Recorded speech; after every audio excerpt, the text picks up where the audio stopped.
Hello, I'm back with another book recommendation video. This time I'm going to be talking about some book recommendations for Pisces. I'm a Pisces myself and I really identify with my sign. I thought I would talk about some books that are some of my favorite books that I feel like kind of align with the sign and personality traits of a Pisces. So if you're a Pisces, I feel like you would really like these books. And even if you're not, I'm sure you'll like these books too. To me, a Pisces is someone who is dreamy, obsessive, feels things very deeply, is sensitive and intuitive. Also someone who loves water and swimming. I feel like most Pisces agree with that, being a water sign.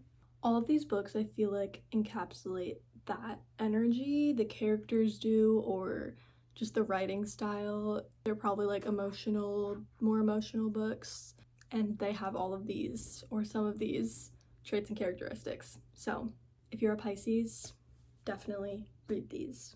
Starting off very strong, this is The Pisces by Melissa Broder. This one's obvious, and I picked up this book because of the title, obviously. This is about our main character, Lucy, who it opens with the fact that she has been writing her dissertation on Sappho for 13 years, which kind of just feels like a very Pisces thing to do. She has just broken up with her long-term boyfriend, and she decides to go to California to house sit for her sister who lives in a beach house. So she's kind of in this like midlife crisis, and she's just like riddled with anxiety, and she's miserable and doesn't really know where she wants to go with her career, and she just like cannot escape the fear and anxieties of her life. So she thinks that moving to California for a little bit will kind of solve something for her. But while in California at this beach house, she meets a guy on the beach and she kind of becomes obsessed with him. And the whole second half of the book is kind of feels like her whole fantasy of what she wants to happen with this guy. And that's one thing about this book I like, is like you can't tell if what she's experiencing is like really happening in the book or if it's just in her mind, because they're not things that can happen in real life. We'll just say that, as far as I know. But she will just go to the extra mile to see this man and talk to this man. And I don't want to give too much away, but he is not just any man, okay? And I think the obsessiveness of her whole character is very Pisces energy, and I just really enjoyed how crazy this book gets. It's very weird, so be ready for that. And there's some very weird, like, erotic scenes that you just like, I don't know, you just need to read it to know, but I liked it. I thought it was weird and funny and different, so definitely recommend this book if you're wanting something weird and different and good and you're a Pisces. Okay, next is White Oleander by Janet Fitch. This is one of my favorite books of all time. I recently reread it this summer, and it's like one of the books that I've annotated the most, which is a sign that it's a good book and well-written book. It came out in the late 90s, I believe. I think it needs to come back and be introduced to the Gen Z audience because I think the writing is really good, and I think a lot of people would relate to the characters in it, and I just really, really love the book. It's very like poetic and dreamy and raw, and like the characters are very real and raw and have very real flaws and very real problems, which makes it very relatable and real. Basically, it tells the story of mother Ingrid and daughter Astrid. Not to spoil too much, but in the beginning of the book, the mother is put into prison. I won't say why, you'll find out. And the story continues with Astrid, the daughter, going from foster home to foster home and dealing with the trauma of what her mom did, and kind of like the relationship with her mother really changing as she grows up and realizes who her mother truly is. Each of the foster homes she is put into are very different households. Some of them are good, some of them are really not good. And she really is just trying to like survive and get through each year. And as each year passes, losing more and more hope that her mom is coming back to save her. It's incredibly sad, and it tackles a lot of interesting themes like complex mother and daughter relationships and trauma and mental illness. Astrid has really complex thoughts and feelings throughout the whole book, even when she's really young. And I think both mother and daughter characters feel very deeply, which is very Pisces. And I do think the mother, Ingrid, is mentioned to be a Pisces in the book, so she definitely has that like dreamy Pisces energy around her, and she's a poet, and like she has all these fans, and she gives like siren energy, like luring in men and fans, and it's just very interesting character. And I know there's a movie as well, and I know the movie isn't very well rated. I haven't seen it, but I recommend reading the book first and foremost because it's really good. I think it's a really good coming of age, really well written story, and it's really sad, but it's really good, and I highly recommend. It is so well done. Okay, next, I don't have a physical copy of this, so I'll put a picture on the screen, but it is Bittersweet in the Hollow by Kate Pearsall, maybe is how you say her name. I don't know. I think I read this as an ebook, so I never got a physical copy, but I definitely want to because it's one of my favorite YA books for sure.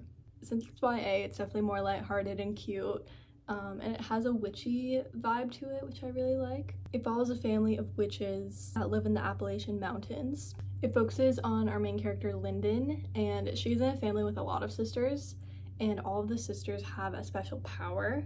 Lyndon's is that she can taste other people's feelings, which is like, and so she really feels things very deeply and feels other people's feelings very deeply, which I think kind of has that Pisces energy. In the story, 1 year before the present of the book, Lyndon went missing and cannot remember what happened.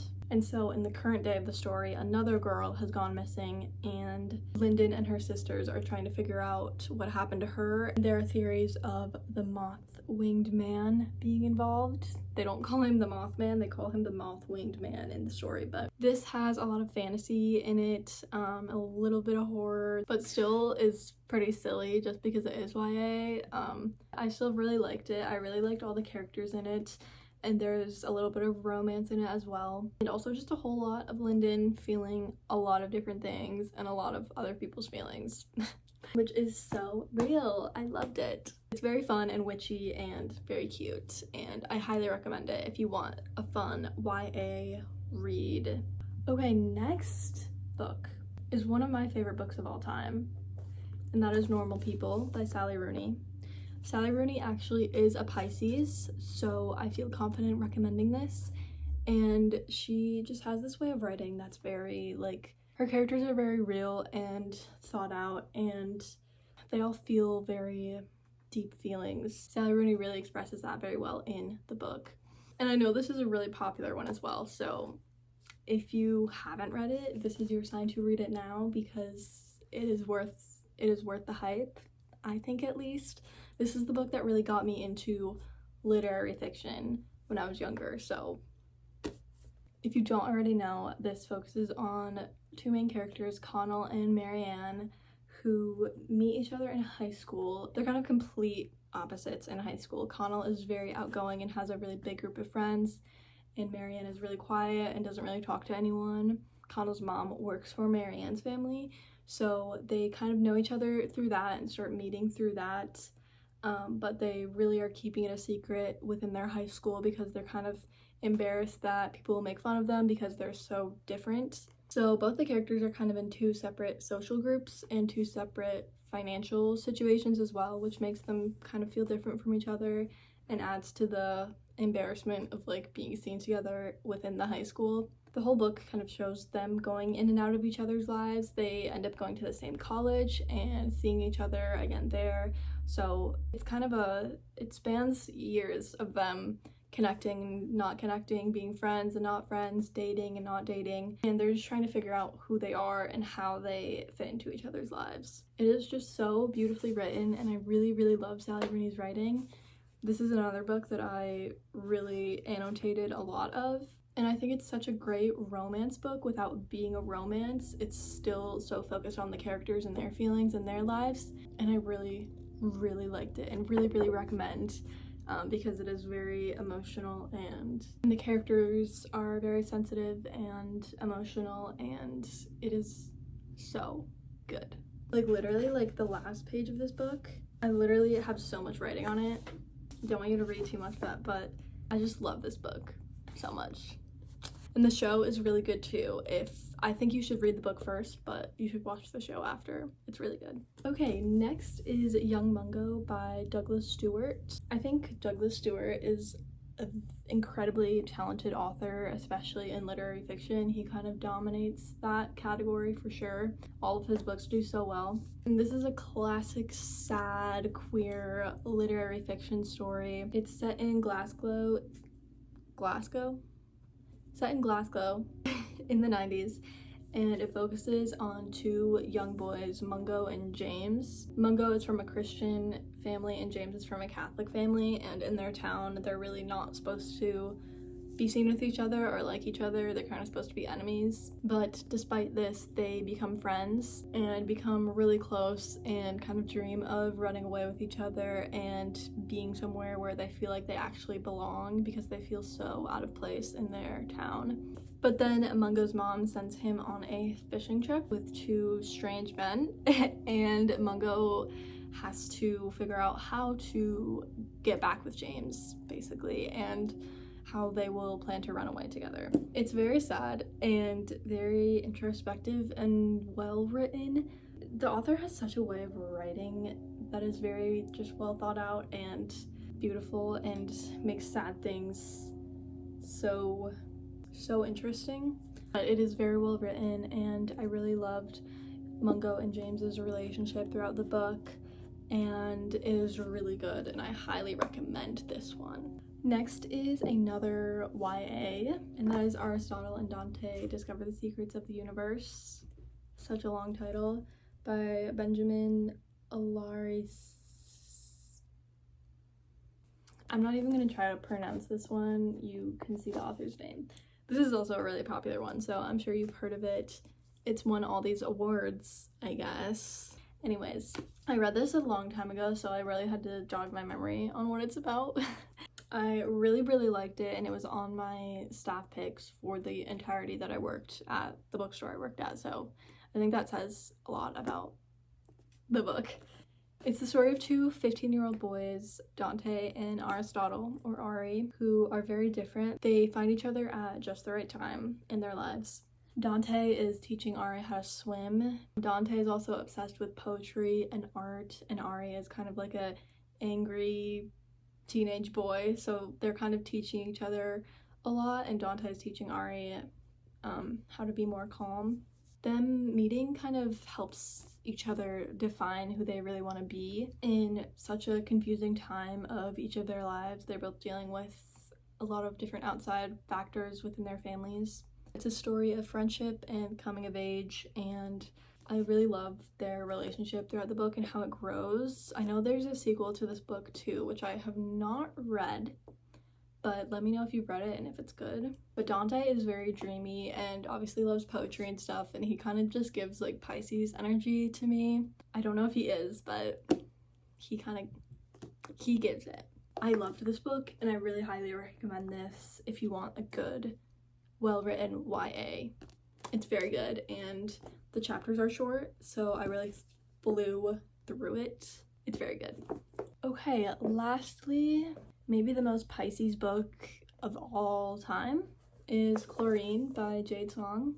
This book I really loved. It is so good. If you are really into mermaids, you will definitely like this one. Chlorine follows our main character, Ren, from her childhood, where she is introduced to competitive swimming, and through her teen years, which is where most of the story takes place. Ren really loves swimming and is convinced that she needs to become a mermaid to further her swimming skills. She thinks that she would just do much better at competitive swimming with a tail, and she is just obsessed with swimming and being in the water, and all she wants is to be free of the human legs and have a tail and swim, which is so real.